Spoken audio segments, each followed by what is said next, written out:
The stands, fans were already getting hot under the collar, causing a huge frightening crush, bringing down safety barriers and sparking a wild running brawl with police. Police soon found themselves under attack from agitated fans. By then, the 75,000-strong crowd was in full intimidating voice. The Socceroos had Argentina on the ropes when defender Oscar Ruggieri committed a foul that enraged the Australians. Yeah, I'm sure if it was one of our players, we would have got a red card. And that's what you're up against, isn't it? The Australians then held off the might of Argentina when a freak own goal changed the course of the game and saved blushes for the dual World Cup champions. You know, what can I say? I thought the ball was going to go out, and I don't even know how it went in. It was just amazing. The result devastated the gallant Australians. They're completely empty in there. I mean, they're still in tears because I gave it all. But in the streets of Buenos Aires, the celebrations were in full swing. In the end, it was a cruel way to lose the game, but at least the Socceroos leave the River Plate Stadium, winning the respect of Argentina's football fans. In Buenos Aires, Frank Pangello, 10 News. We'll get there. In front of a packed house at the River Plate Stadium in Buenos Aires. Ironically, a wicked deflection off Australian defender Alex Tobin was the only goal scored in the match. Socceroos attacked until the end, but couldn't put the ball in the net. It was a classic David and Goliath battle. Australia, once regarded the minnows of world football, were treading on Argentine soil. Facing the likes of Diego Maradona and company was one thing, but to confront the wrath of a stadium filled with 80,000 passionate South Americans, and the task was never going to be easy. But there it is. That confetti is for the Argentinians. With all qualifying matches decided, the 24th and final place to next year's World Cup was up for grabs, and the Socceroos were desperate to be a part of world sporting history. Ivanovic committed to the challenge, and a great one at that. All eyes were again on Maradona, but a continuing sciatic nerve problem meant the former superstar couldn't express his true genial skills. The occasional brilliance, however, was enough to terrorise the Socceroos. An Olympic level, and Balbo! The chance of the game. Luck wasn't on Australia's side.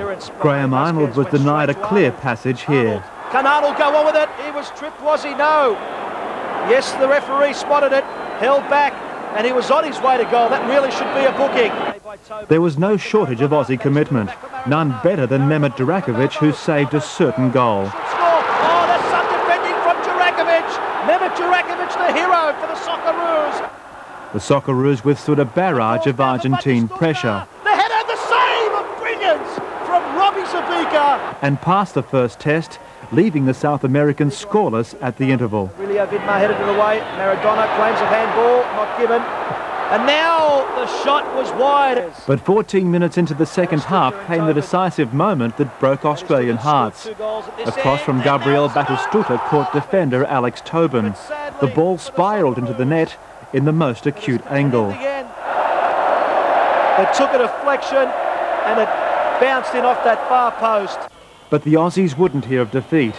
They created more chances. And this time it could have been another one. Had goals disallowed for offside. The flag's up though, and it won't stand. And continually bombarded the Argentine defence in search of the equaliser. Inside, and a touch, and away by Chamot. The luck Australia never had never arrived. Drop back considerably today, the not on. Arnold's up there. Now the shot from Viet. Argentina escaped with a 1-0 victory. The celebrations begin, and the World Cup tradition in that country continues. For Australia, it means another 4-year wait. But for many players, the loss brought down the curtain of long and distinguished careers. We knew the job was going to be tough. Forget the crowd, forget the surface. They're a class side, they're a credit to their country. Bid you a farewell. Mike Tomalaris, SBS Sport. Understandably, the Socceroos were shattered by their elimination from the World Cup. For some of the Australians, it's expected to be the last time they play in their national colours. This report from Kyle Patterson in Buenos Aires. There was mayhem on the road to the River Plate, but nothing like the chaos inside the stadium. Hyped-up Argentine fans clashed violently with riot police before the World Cup qualifier. The battle raged for 10 minutes, and the safety of hundreds of spectators was in jeopardy when barriers collapsed in the grandstand. It took dozens of police to quell the trouble, but the unease on the terraces soon gave way to the traditional cascade of paper to greet the teams.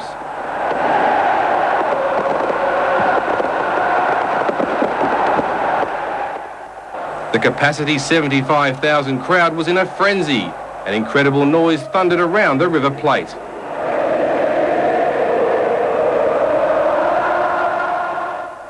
No one could blame the Socceroos if they felt scared, but there was no fear, only defiance. Argentina tried, but could not break the Australians' resolve. Indeed, Argentina rode its luck. The Socceroos suffered from a dubious refereeing decision when Argentina's Oscar Ruggeri fouled Graham Arnold on his way to goal. When you see Arnold going through and being pulled down, which is a red card you'd see anywhere in the world, you know, I'm sure if it was one of our players, we would have got a red card.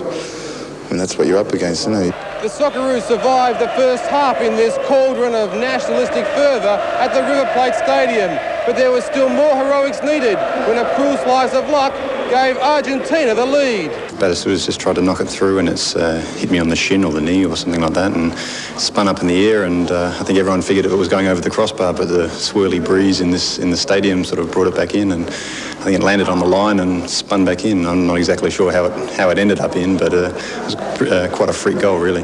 The Socceroos fought back courageously, using an extra forward in searching for a goal to keep their World Cup dreams alive.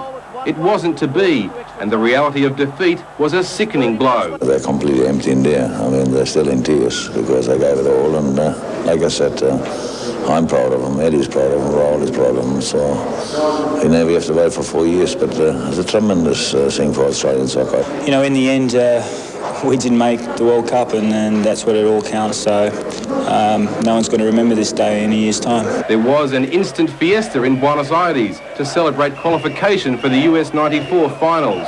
Into the night, the fans took to the streets, the noise a reminder of what could have been for the brave Socceroos. Kyle Patterson in Buenos Aires for SBS Sport.